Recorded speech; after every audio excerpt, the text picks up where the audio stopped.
Chinekaina Segedalo, Nina Banyu, that we should never be discouraged in the battle of life. Even when all our friends seem as if they are despising and forsaking us.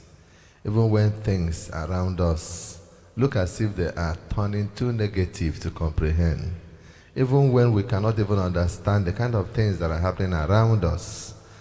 We may not buy no total, but that we should always take our problems to you in prayer. And so, Lord, this morning, thank you for another privilege, another opportunity to have an exciting and a delicious journey through the pages of the scriptures.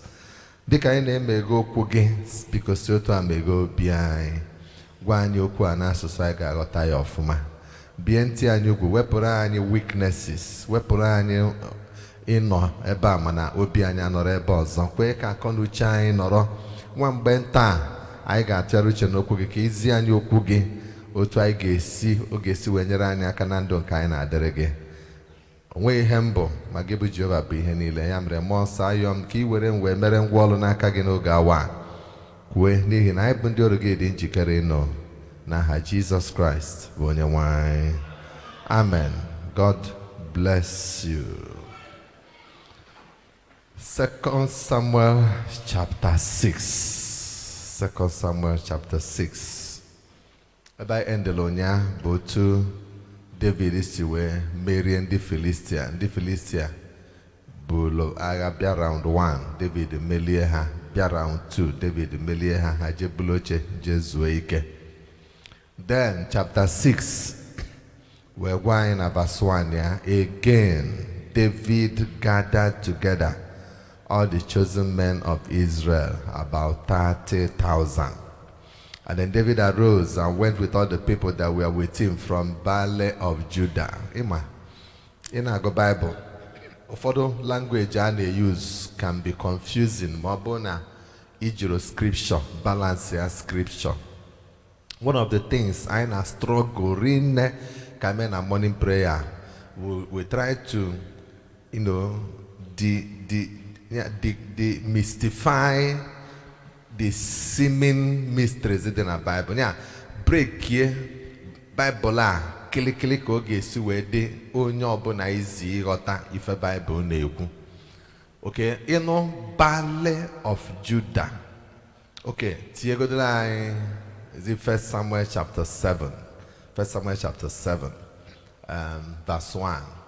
Okay, verse 1 here. Now, the men of Kirjat Jearim came and fetched up the ark of the Lord. Nke a bụ igbe ọgbụgba ndụ Chineke. Ịmana one thing with igbe ọgbụgba ndụ abụna ọ bụ na ịlota mgbe anyị discuss 1 Samuel, ị ga-elota na mgbe anwa ndị Filistia bịa melie ndị Israel n'agha, bulie igbe ọgbụgba ndụ ha bulie jedobịa na iru alụsị ha a na-akpọ gịnị? Wee lotaziri ya Dagon. So after the whole events mercy, ndị Filistia wee chọpụta na Chineke ji efe ife otiti. So ha wee desire ka ha buchi ya igbe ọgba ndụ Chineke. So fa kpụta nne efi na abụ mụrụ ụmụaka ọfụ. Then welo the ark taa ya na azụ ha. So na ọ bụ na nne efi a rapụ n'obi rapụ ụmụ ha ka na-aṅụ ala wee bulu ark a bulu eje buga na be ndị Israel. Ha mana Chineke na-etighi ihe otiti. Mana ọ bụ na nne efi a rapụ ibu the ark sobo ụmụ ha ama na aka Chineke adịrọ na ihe na-eme ha. So mrozwe fadelia even though na ụmụ efi a na-ebe akwa na agụ na agụfa nne efi rapụ ụmụ ya bulu the ark bulu ebu daa ya kpọgidere anya luo na boundary ndị Filistia na ndị Israel kwụrụ. So ndị okenye Filistia sofa wee manụ Chineke ti ife oti. So ndị ebe a pakili abụọ na be ndị Kirjat Jearim ebe a kịta. So ndị Kirjat Jearim a ha na-akọ ugbo wee fụ ka efi bu ark gbarata ozugbo efi lu na their territory ha gba break. So the men of Kirjat Jearim wee je wee bulu the ark anwa wee bulu wee na 1 Samuel chapter 7. And now let's continue. So they fetched up the ark of the Lord and brought it into the house of Abinadab in the hill. Then they sanctified, watch it. Ha sanctify young Abinadab a na-akpọ Eliezer to keep the ark of the Lord. Then continue. Baale of Judah kind of trace. And it came to pass while the ark abode in Kirjat Jearim that the time was long, for it was 20 years, and all the house of Israel lamented after the Lord. Verse 3. And Samuel spake unto all the house of Israel, saying, If you do return unto the Lord with all your hearts, then put away the strange gods and Asherah from among you, and prepare your hearts unto the Lord, and serve him only, and he will deliver you out of the hand of the Philistines. Okay, verse 4, verse 5, till verse 5. Okay. Okay, well, the story there, Bona, the men of Kirjath Jearim, Bundi take that aka dobia. Now, Kirjath Jearim, they na ebe a na-akpọ Baale of Judah, bụkwa the same place a na-akpọ Kirjath Jearim. Ndị Kirjath Jearim adịkwa na Baale of Judah, ha dị na Judah. So, what is happening here, Bona? Since mgbe anwa ndị Kirjath Jearim bụrụ igbe ọgbụgba ndụ Jehova n'oge na mgbe aka etedena Saul mmanụ mgbe a, because ote mmanụ Saul bụ na chapter 10 ma ọ bụ na ị ga-elota 1 Samuel chapter 10. So at 1 Samuel chapter 7 aka ekwuodo n'okwu Saul. So since ife na wee te Saul mmanụ ihe na nwa Saul ochie, Saul never cared about the ark of the Lord. Nwere ihe jikọ ya na igbe ọgbụgba ndụ Jehova. In fact, the only time Saul mentioned igbe ọgbụgba ndụ Jehova bụ na chapter 14. So you go to 1 Samuel chapter 14. Mgbe na anụ ọgụ ndị Filistia, mgbe anwa Jonathan, Chineke si n'aka Jonathan wee nye ha mmeri. Okay, tie verse 18. Na verse 18. Mana he just mentioned it. Mana nwere eje ebute ya ọsị. And Saul said to Ahiah, Bring hither the ark of God. For the ark of God was at that time with the children of Israel. Okwu agwụ. Ọ sị onye a na-akpọ ha jeje bute igbe ọgbụgba ndụ Jehova. Onye anwa ọ marakwa ebe igbe dị. Onye anwa ejirokwa je bute ya. He didn't even care. That was the only time one mentioned the ark. Ihe niile ọchịle Israel. So if na ebe Saul nọ obie adọrọ na the ark, nwere ihe o ji ark wee kpọrọ. Mana ozigbo David ligota, David now decided ka eje na that same Kirjath Jearim anwa je bute igbe ọgbụgba ndụ lotakwa na Asat. This time adọrọ igbe ọgbụgba ndụ na Kirjath Jearim, nwere ihe dịka David, because David manifested na 1 Samuel chapter 16 ka etele ya mmanụ. Mana ọ chụgo ase agwụ ya na ndị igbe ọgbụgba ndụ dị na Kirjath Jearim. So this chapter 6 I na study, he now said that they should go there. So all ya kpata Bible you mention that word say that they will go with him from Baale of Judah to bring up from thence ka esi n'ebe ahụ wee bute igbe ọgbụgba ndụ Chineke, whose name is called by the name of the Lord of hosts, that dwelleth between the cherubims. Okamwe ebe passage nchọ iji wee gosi na Kirjath Jearim and Baale of Judah. Where something tikodu 1 Chronicles chapter 13, because this story they can 1 Chronicles chapter 13. 1 Chronicles chapter 13, beginning at verse 1. David consulted with the captains of thousands and hundreds and with every leader. Yes. And David said unto all the congregation of Israel, If it seem good unto you, and that it be of the Lord our God, let us send abroad unto our brethren everywhere that are left in all the land of Israel, and with them also the priests, the Levites, which are in their cities and suburbs, that they may gather themselves unto us. Continue. And let us again bring the ark of our God to us. For we inquire not at it in the days of Saul. Okay, Saul, and said this ark, therefore, ark. And then all the congregation said that they would do so, for the thing was right in the eyes of all the people. Continue. And so David gathered all Israel together from Shihor of Egypt, even unto the entering of Hamath, to bring the ark of God from Kirjath Jearim. Verse 6. Verse 6, and David went up and all Israel to Baale. To Baale, that is to Kirjath Jearim. Now, if you get Baale, Kirjath Jearim, which belonged to Judah. This is the verse I was looking for.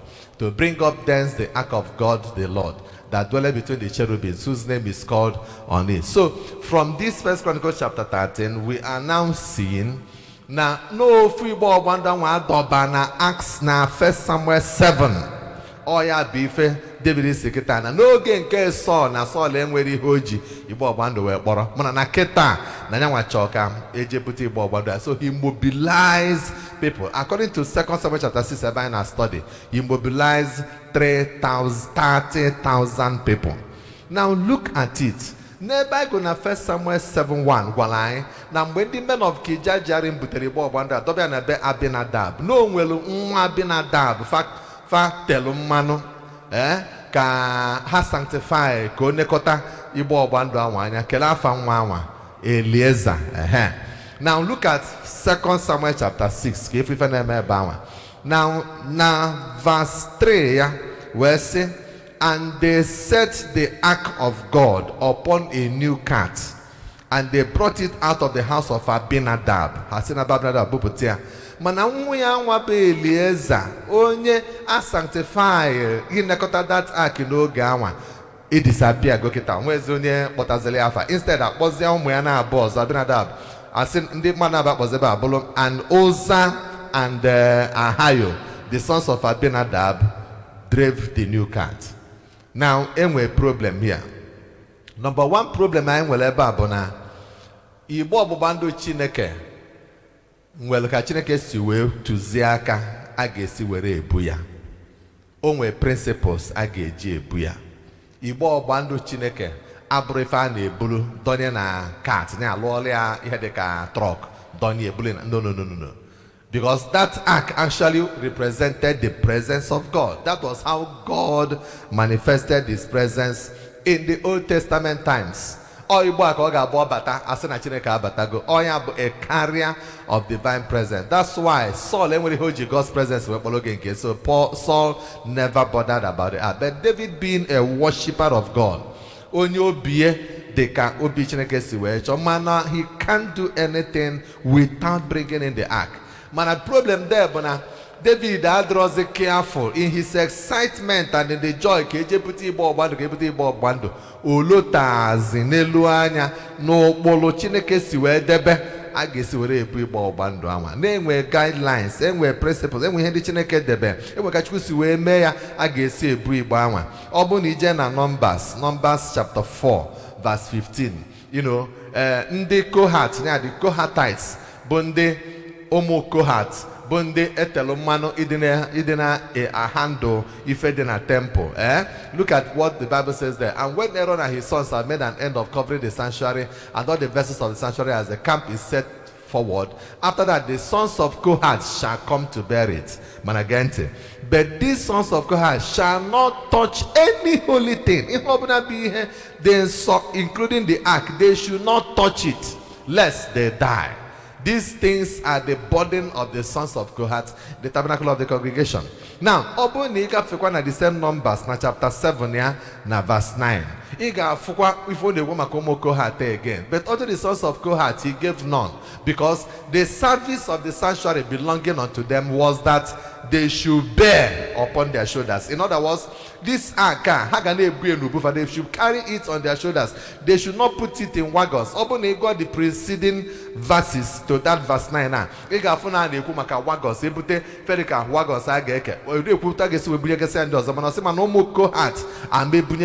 wagons wagon. Na ha ga na-ebu ark n'aka, amebulu ark dobia na any other thing. The ark must be carried by human beings. If ever Chineke ji eme bụ ka ndị mmadụ malụ na the presence of God abro na physical building, abro na physical thing can be the presence of God. The presence of God is carried in human life. On the anointing of God, the presence of God. So nibabulu aki mejeje dobia ni fe madolo mba igebie madu gebie all men be carriers of God's presence. That was the lesson God which lived in the Old Testament were draw, so that generations to come we know that if you must walk well with God, then you must be a carrier of God's divine presence. If you in the New Testament, if Paul and the Corinth, I want to say, look, no, bo all song Chineke. The ark, you are now a living temple of God. You are the Holy Spirit lives in you, so you are the temple of God. Therefore, you should be careful about what to do with this your physical body. So that was the whole lesson God was driving at the Old Testament. Man, David, which David area. So never boss ark. Brand new cat. If I get you a bullion call for spend their ego, maybe buy a good. No matter how you decorate anything, no matter ego is spending, doing the wrong thing, God will always be careful to look at his principles and his instructions. Chineke ga na-anya na instruction onye gị na-anya na okporo ya ịgasara na okporo ya ego n'ofu nya bụla ka ị na-spend n'ihe anwa aka Chineke ama dia. And Chineke teach ha nnukwu lesson by na this chapter 6 dị mkpa na anyị niile bụ ndị nke Christ ga-arụbịa ama na ndụ anyị.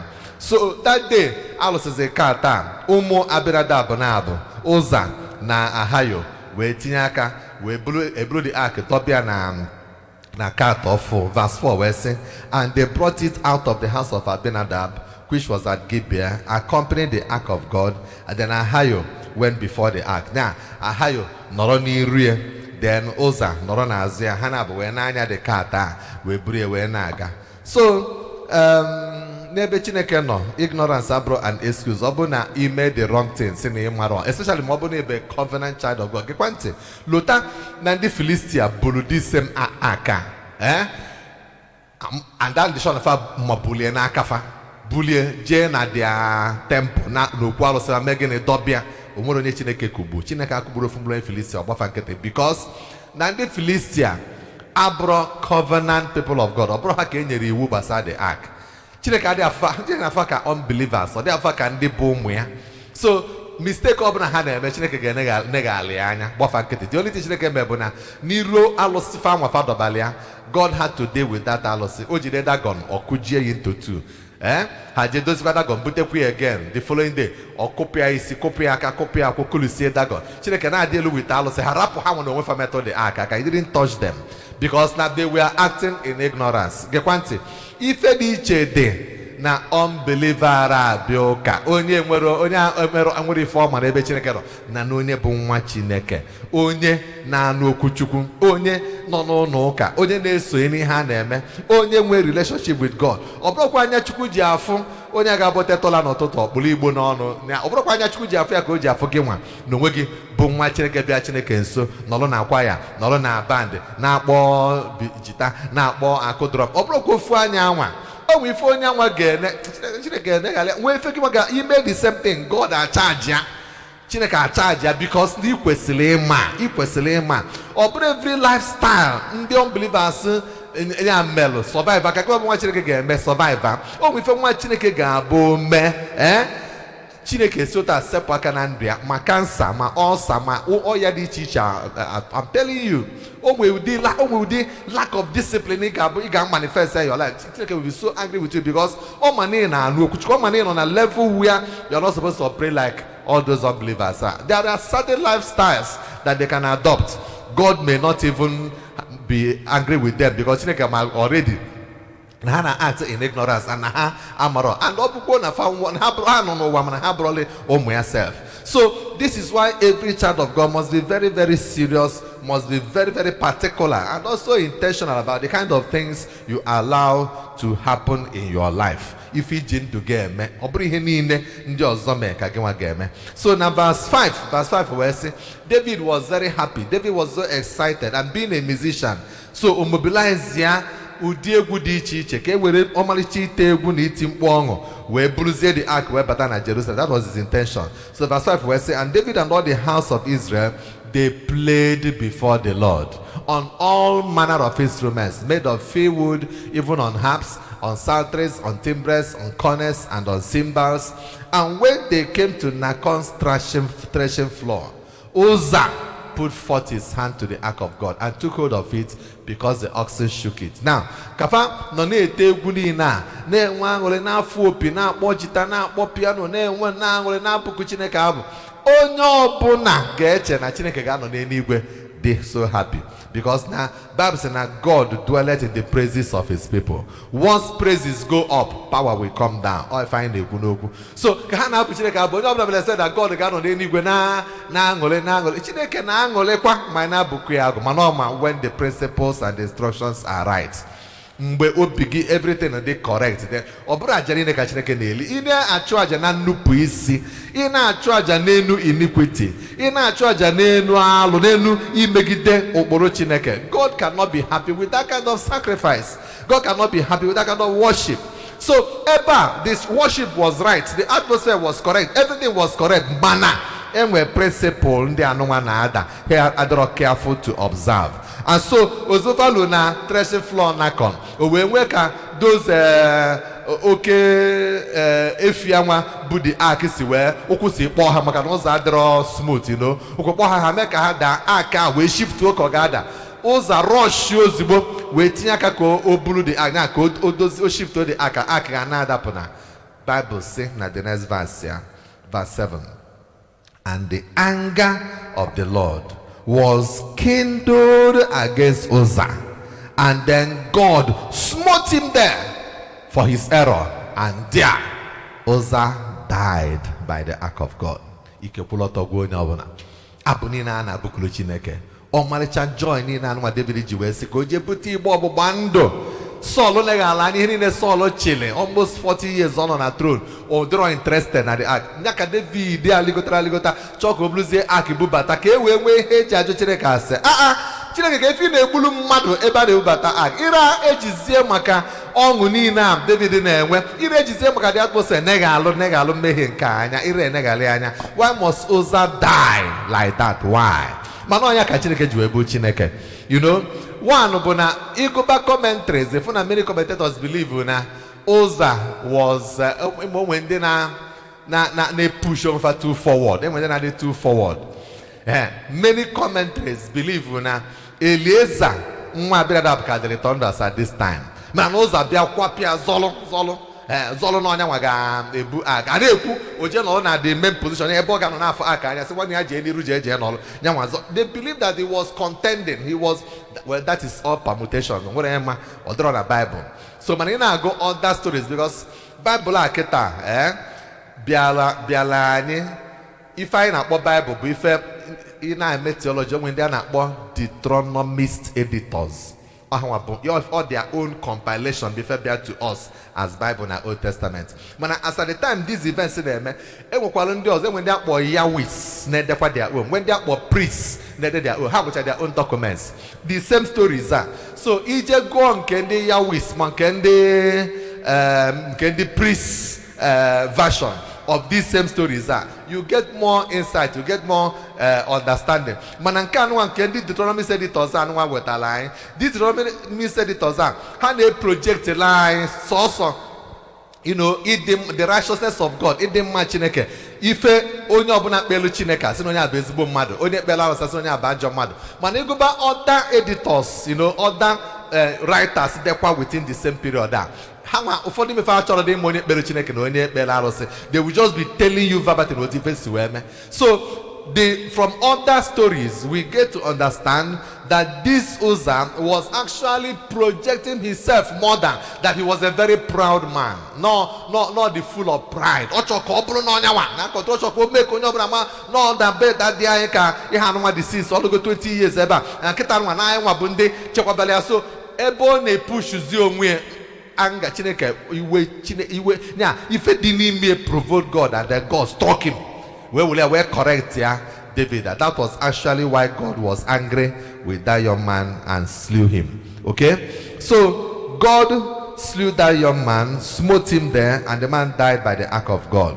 Mana because the madon won, that joyful procession now turned into a sorrowful procession. Verse 8 we see David was displeased because the Lord had made a breach upon Uzzah, and then he called the name of the place Perez Uzzah to this day. Now, onwere ụfọdụ ife na-abụ Chineke mee na ndụ mmadụ o mee okilikili gị ọ dị ka iwe Chineke ọ ga-ewe gị. Otu anyị si fere ebe David n'ebe a. David was not happy with the Lord. He was displeased because of what the Lord did. Yeah, o mezie egwu Chineke tụbakwuzie David ezi kele odi Chineke dị ha. You know, onwere ụfọdụ ife ga-abụ mee na ndụ gị ma o mee n'okilikili gị. Yeah, ịgbanye aka na agba. Ọ dị ka gasị na ị dị angry with God. Chineke why iji mee ha? Onwere ụdị onye ga-abụ nwa mmadụ nwa ị na-asị Chineke kedu ka isi ji gba nkịtị onye anwụọ why ibiro jụba ajụjụ ibiro ọ dị ka asị na obi ga-agba gị njọ ụfọdụ oge ọ dị ka gasị na iwe ga-ewe gị ụfọdụ ọ dị ka gasị shọt na ịdị adịm shọt Chineke jebezelu onwe ka gị wajebelu onwe gị ọ na-emecha mana gee ntị. One of the most stupid thing any human being nwere ike ime in this life bụ idebe onwe gị n'ebe ị na-ajụ Chineke why because ị na-afụ na mkpirikpi Chineke na-afụ the whole picture. Chineke ma ife bụ the best, and if ọ bụ na allow ka o mee, he knows why he has allowed it. O nwere onye ga-abụ nwa ị na-aba mba ịma na Chineke ma reason o ji wee were onye anwa now, you know, mgbe onye anwa ka nọ ife like this our brother kịta anyị na-afa achọ ka anyị jeje mee burial ya nwanne echi echi ọkwa echi. You look at that young boy, You know, oh, but my wife on a bank at Makia, you know, we were just saying that this boy is a typical example of if ever na mother they born again, na mother born watching again. That was what we were discussing, though. Because if we are close to blue megaphone, personally, on your megaphone, ogeji weje ozioma. A young boy de kia. If na agree hablo so ozioma, blue megaphone, oje ozioma ba. Iputa na fire conference aime. If we are na stage, also ndi egwu nke ago, Ndu ya niile night vigil. Now always worshiping God, praising God. Oh yes, night vigil. We kwolu bi eba. The last time I na quiz eba. Nsia na ni ram emeziki ise. No na be bia ina alalola. Inside my heart, I'm gom na all night vigil. Oh yes, night vigil. We bia obezi anola ani otu anu 1 2 3 olalo. Mano onye na banjo banjo ogaza almost all the nwere question e ga aju na quiz eba o maza because e ga fear ko ga di busy na a note. So why must this boy die? Why must he die? Why? So question upon question, but then it be an anya of me funa Chineke nwere ike obuna onega anya n'ife ga-emechi. Obuna God na fugo the end. Decide that I can rapture this boy alive. Get audition or kage anyway. I want an wana bamba na nyonyo. So Chineke de so that more for doge. We may not understand. We may be asking questions. One of the things very early in my Christian life is never to ask God why. Actually, why? If obuna me say thanks na batia. Especially ibege question ke me. Nko obuna Chineke me thanks keneya move on with your life. David was displeased with God. Man, I thank God for David. Verse 9, where say he became afraid of the Lord that day. So David was saying, how shall the ark of the Lord come to? How then can we? Because no matter what to do us at this time, and I thank God for people. Na joase and then nanya ne check na chofo to no wefa. Imana o nwelu ndị ade afunata ebe fanwa si eme mistake. Ife mere ana ọ na-achọ mistake na aka onye ọzọ. Ọ na-emeka cha ebe di na nwunye nọ. Di na nwunye, you know, ọ bụ na enwe problem. Chọbịa na ebe di gị nọ, ọsọsọ di gị bụ onye na-adị at fault. Mgbe ọsọ nwunye gị bụ onye na-adị at fault. Ịma nnọkọta neke n'anya into your own life. Mmadụ ma nwere ebe gị nwee siri emetia. Mmadụ ma nwere ebe isi eme mistake so that you can also start correcting from yourself. Ọ na-emekwara ebe ndị nne na nna na ụmụaka nọ. Oge ọbụla nwatakịrị dị wrong, ụfọdụ oge bend down nekede onwe gị anya makịrị ma o nwere ihe ị na-eme na-akọsụ nwatakịrị ya ji eme ihe ọ na-eme. O nwere ife nkili na social media yesterday. A woman na address youths, na address youths on mental health. So the woman started sharing a story about her own son, nwa ya nwoke, the 20 years. O sị na nwa ya, a difficult child. Si mana na onene exam da, ana abali amba na harasi ifo ji weda exam. Osi beto maro na this boy ababago na depression. If you notice na the boy began to withdraw. Ode aputaze so helini. Ode aputaze na biali no si na ode eli, elisi message nwa jeje kulu nke nya. One withdraw. Nya nwa amoro na that withdrawal syndrome anwa bụ a negative trait. No kwesịrị address bi ozigbo nwatakịrị na-adịbu happy na-adịbu joyful na amanjakịrị na-egwu egwu so lively nọkọtazịa o recluse obidozi ọ dị achọzi mmekọ ndị mmadụ ma mụ ya si na uche ya adịrị ya. One day ka ọ nọzi ebe ọ na-akwa kwa something nwa ya nke obere bịa na-akpọ ya mọmị nya bịa na ụdọ dị onye nwanne fa nke nnukwu n'onu ụdọ dị ya n'onu oche nọ ka the boy say na his normal antics according to her ha kpọrọkwa bịa si ya bịa ụmụ ya ndị obere na-abịa aka na-asị na mgbe o ji wee jee rụzie olu ọfụ na the boy hangili na ceiling na chili ụdọ na ceiling fan hangi onwe ilie ọsọ ilie si otu anya ilie apụtago otie bute ocheligo kọtụ ọdụ tutute tupu eburu the boy na elu n'ụlọ ọgwụ. The boy don't die. The boy kwụọ ụdọ just like that. I don't want to know what happened. Na nkele because onwe so it is the boy na agabiga nne na nna ya aghọtara nne na nna ya afụrụ ya. So feeling that the best thing was to end his life. So the woman was sharing this story and she was crying and weeping. Obuna ifema. Get it? In life, sometimes na chokene fall to no wege. Chopekene mo nwele begi nwa si wede in error. Ki we ga na dị na abụ suso onye ọzọ na-eme mistake, onye ọzọ na-eme mistake, chọkere mistake n'onwe ọ ga-enyere gị aka inwe ike correct some negative things in your own life, and then you can move on. Ya bụ ife David mere ebe a. David tụchasịa Chineke egwu, mana David banyekwa into onwe je jụọ ase cheke wee fụ na onwere ebe nwa bụ David si mee mistake, wee fụ na onwere ihe ndị kwesị ka o mee ọ na-emerọ.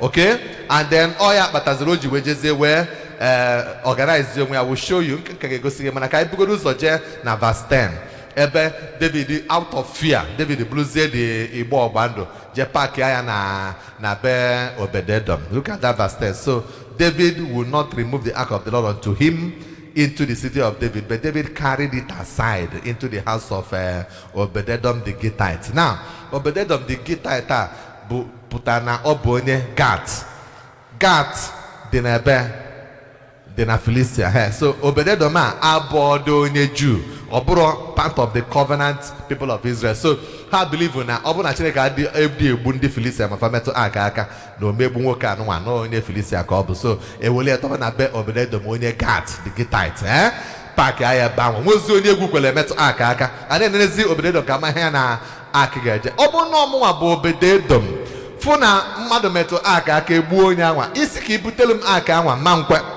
I'm telling you, and nwere onye dị normal ga-ekwe, mana Obed-Edom gbakọrọ wepụ after ife anụ adịbugo na obodo anyị, and nwere enwụnụ. So no problem, si bute ebe a ebute na bie paaki ya, mana Chineke bụ onye bụ Chineke nwere ihe o ji bụrụ Chineke. Look at how God now reacted. Verse 11. The ark of the Lord continued in the house of Obed-Edom the Gittite for how many months? For 3 good months. And then that same God who bonye jake kubo uza bagado meto aka. The same God now that verse 11 where say the same God now blessed Obed-Edom and all his household. Because no nabata the ark of the Lord God then appear. Gente ofu aka create sorrow, create pain, create weeping and crying. Na be Abinadab maka na ebulu nwa ya nwoke kịta anụnwa akị anwa abata na be Obed-Edom ghọọ ngọzi wee nye ha. Gee ntị, ife gburu ndị ọzọ nwere ike ọ bịa n'ebe na ọgọzie ga-agọzie. Ife create ndị ọzọ problem can be the instrument that God can use to change your story. Obed-Edom the faith nabata this aka welu okwukwe nabata ya. Ụfọdụ oge ụfọdụ n'ime anyị reject go blessing Chineke. Ife Chukwu chọrọ isi na ya wee bunye anyị enu anyị ewelu ife mamara wee reject ya. O nwere onye ga-anọ na trouble kịta, God akpachara anya release onye ama into your life. Solve all onye anụnwa problem can change your whole future. Mana ị na onye anwa anyị kọọ ya ọnụ baalịa mba maa ya ụla kwalịa kwapịa, ị mara na isota akwapụ your promotion. Ụfọdụ oge inwe ike fụ somebody nwee ka o si dịlị ya. Ife Chineke niile bụra ka o yuzuo onye anwa wee change your own situation. Mana the way you handle that person ga-eme God achịkọlọkwa utie na Chukwu bụ n'obi change the story of your family. Mana ka isi wee handle obele test onye gị, the way you handle it will create more problem for you. N'ebe a Obed-Edom saw that ark, saw it as the solution to his problem. What will turn his own finances around. Onabatia. The men Onabatia, Bible will say God bless Obed-Edom and all his household. Obone go back the other stories. Igafuna from that moment 3 months ankete onwere ihe mere na be Obed-Edom.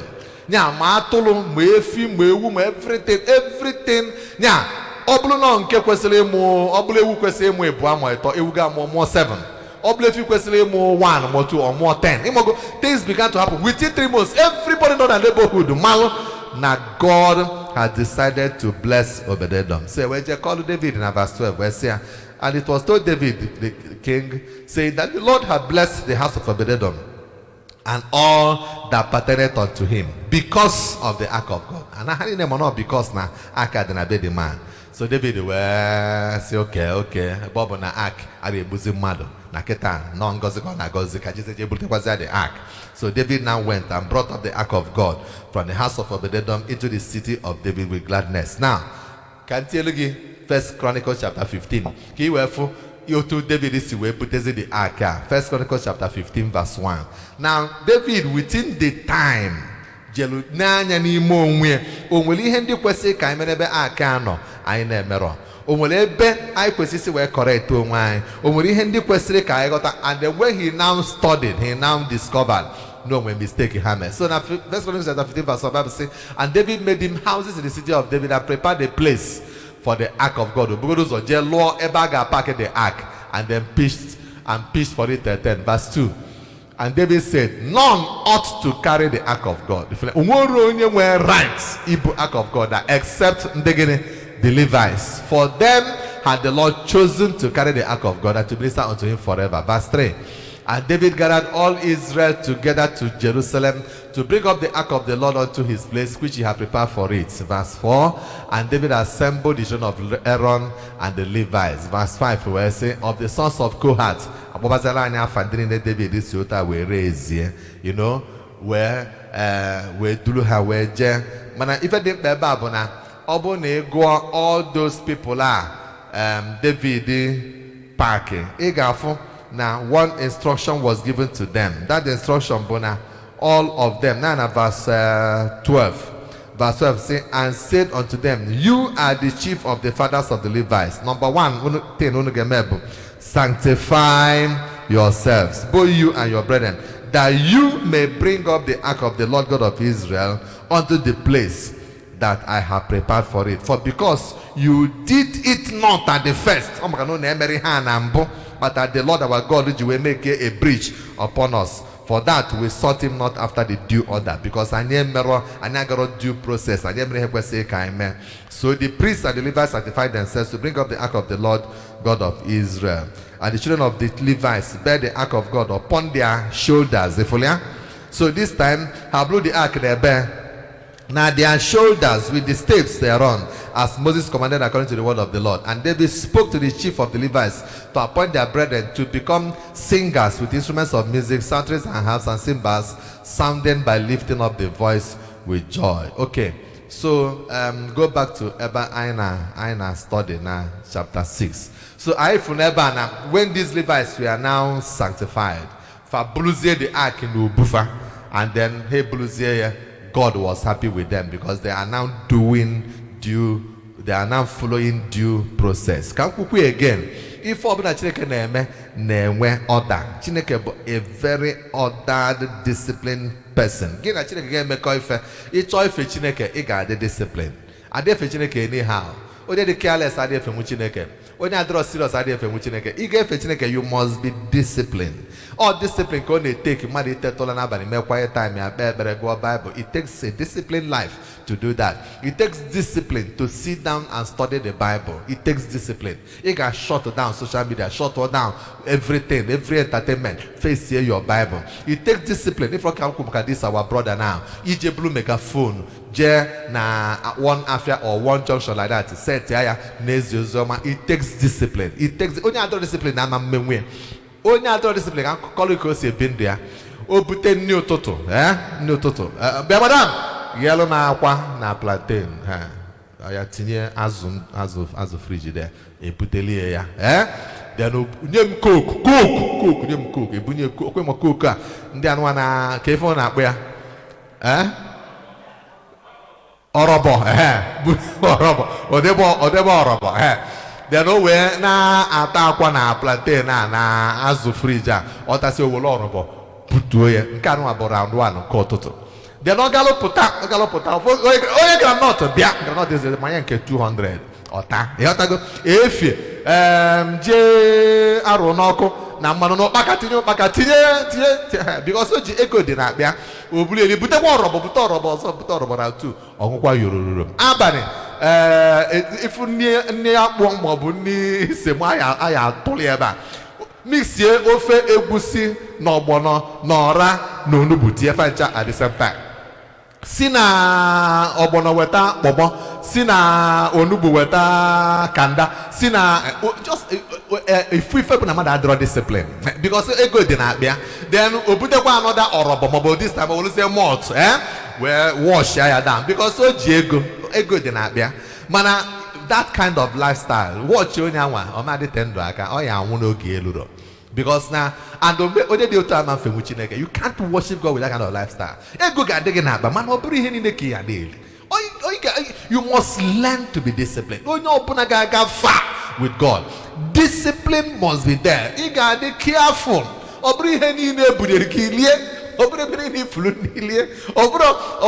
That is, you gotta be careful with the way you manage yourself. You gotta very far in your journey with God. God will be an orderly person, very disciplined personality, and He's looking out that His children get here. No more gotta care. So never look at how David now brought this ark. When David now has carefully observed all the principles and all the instructions, then we blew the ark. Inanya na verse 13. Look at how David was walking. Okay, I got up from verse 12. As it was told King David, saying, the Lord had blessed the house of Obed-Edom and all that pertained unto him because of the ark of God. So David went and brought up the ark of God from the house of Obed-Edom into the city of David with gladness. He was now happy. He was so joyful. And then verse 13, and it was so that when they that bear the ark of God had gone 6 paces, 1, 2, 3, 4, 5, 6 paces, David had realized sacrifice oxen and fatling. Ochoaja. A move was 6 paces also. Ochoaja again. David will now choaja before the ark, because nobody can carry the presence of God who does not know how to make sacrifices and who does not know how to offer sacrifices unto the Lord. If a chineke gana ewe mmadụ ihe na-arụ, ọ ga na-apụ ife na-arụ. Ọ ya kpatara na every morning, in fact, chineke gwara ụmụ Israel na every morning ha ga na-achụli ya aja nsure ọkụ. Ọ ya kpatara na morning prayer ba. Every morning I must insist ị ga-emeliri offering. Okay, Chukwu imam fenwu Chukwu without inwe ihe osisi na-arụ ga-apụta. You must be making sacrifices. Then God can now come and begin to work wonders in your life. So, actually larger. Again, more friend online. Or if that account number na geba, no matter how small, you open up once a week, but once a month, but every day. When they meal, when every blessed day they must transfer. Every blessed day they must transfer, because every day you must learn it. Open a sacrifice, open a jara back it up your worship of God. You're going to be feeling if it's meaning, because CJ na even na bochi and kede na bochi, but chineke do Moses in Egypt when apota. While they were still in the wilderness, God they will make a big demand from them. I can't go on a wilderness. So, or I was to make a ban and airport and go to ban and promise and uno menka uno com umpolonane umpolumbuges in apota muabucheke we. God was only trying to make them, have a mindset of always giving back to God. So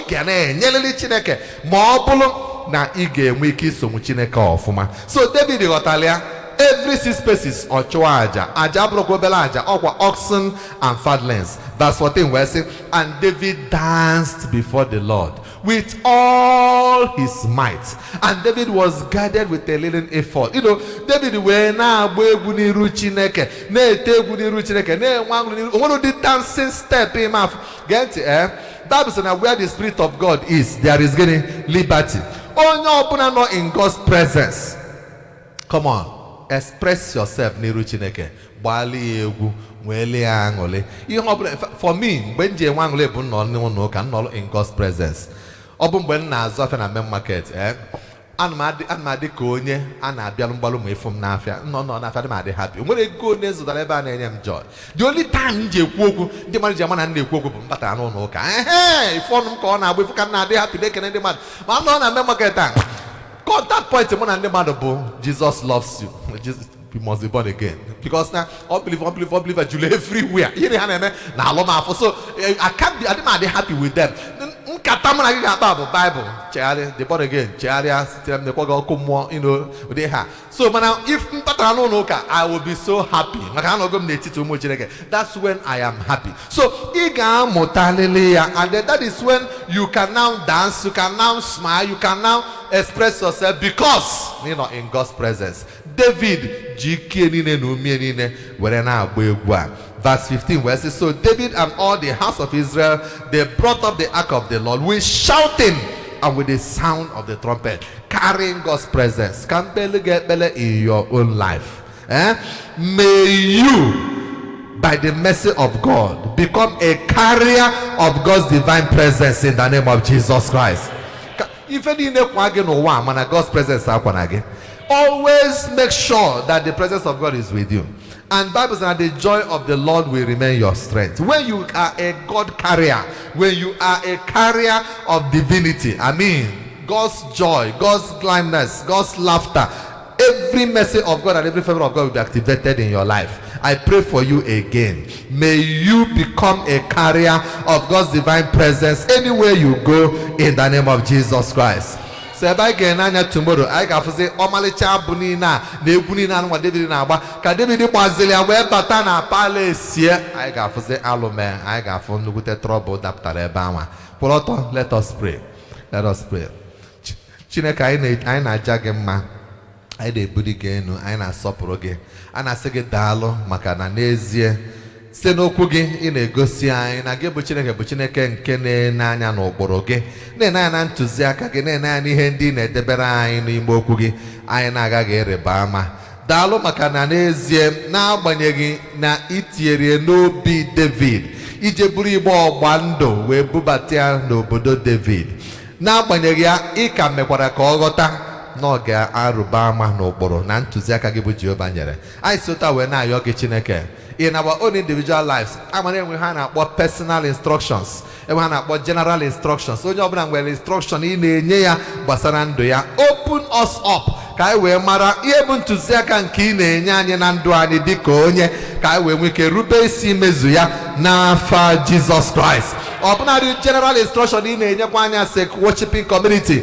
Lord, help us so that anyị senior we wezugo onwe kama ka irube isi we na-emezu ihe niile anwe ekpere n'ikpe n'okporo niile na ihe na-enyere n'iwu ka mgbe anyị na-eme nke a ka ndụ anyị wee na-ewetara ha nsogbu otuto anyị ayọ onye ezi omume meghe anyị ka anyị bụrụ ndị ga-ebulu igbe ọgbụgba ndụ Jehova n'ime ndụ anyị ka anyị ga na-afụ na God's presence na-abịa n'ụlọ ụka Chineke anọrọ n'ụlọ ụka na gị bụ Chineke so anyị aga n'iru afịa anyị, iso anyị aga n'ọfịs anyị, iso anyị aga na ebe anyị na-azụ afịa, iso anyị aga n'ọlụ dị iche iche anyị na-alụ, iso anyị aga n'ihe ọbụla anyị na-eme n'ụbọchị. Anyị na-anya keke, anyị na-anya ọkada, anyị na-aba public transport, anyị ji moto nke aka anyị agada. You are always there following us. Ka this consciousness of your presence in our lives nyere anyị aka to govern ourselves, you know, in the right way. Ka anyị wee mara na ị nwere mmasị idu anyị wee baa n'ụzọ nke ezi omume. Onye nwe anyị na-ayọ onye ọbụla ketara oke na mgbasa ozi ọma, may we always be conscious of your divine presence in our lives,